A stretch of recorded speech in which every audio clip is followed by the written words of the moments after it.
Hi, I'm Jeffrey Rubin. I'm going to be speaking at the upcoming International Psychohistorical Association Conference on Hopes and Fears for a Polarized World, Psychohistorical Perspectives.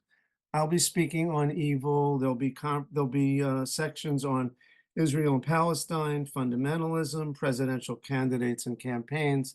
Let me say a little bit about what I'll be talking about. So evil is a word that's disturbing and perhaps confusing. It accosts us on a daily basis. Evil simultaneously commands our attention and resists our comprehension. Philosophers, theologians, dramatists, and political theorists have struggled to understand the nature of evil. And evil seems to elude human comprehension, and it seems to raise more questions than it answers. Are wicked people born, or are they made? Do they have evil seeds, or were they products of disturbed families or deprived socioeconomic life? Did the devil make them do it, as some theologians and murderers steadfastly claim? In the face of evil, like death, many people kind of rush to pat judgments and moralistic statements. He's a born sociopath. And that may provide the illusion of clarity and understanding, and perhaps ward off fear and helplessness, confusion and sorrow, even as it demonizes and renders invisible the people that we're pathologizing. Other people, because evil is so terrifying and confusing, shrink in the face of wickedness and argue that evil defies human comprehension.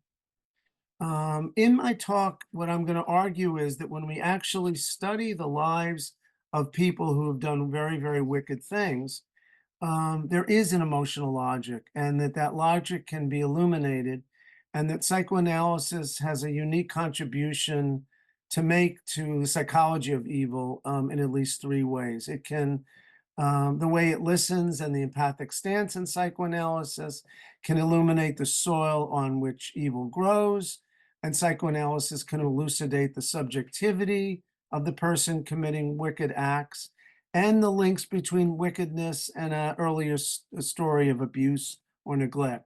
And finally, psychoanalysis can shed light on some of the salient meanings and motives of evil for the perpetuator. After I talk about some of this, I'll talk about what light Shakespeare and Melville might shed on how to handle wickedness. Thank you, and I think you'll find the conference challenging, interesting, stimulating, fun. There are a lot of different presenters. They come from different perspectives. They're interested in dialogue, and they're interested in working together to try to understand what we're grappling with and find those places of hope that really are there, that can help us get through day to day and could be a beacon of light in a time of challenge and darkness. Thank you.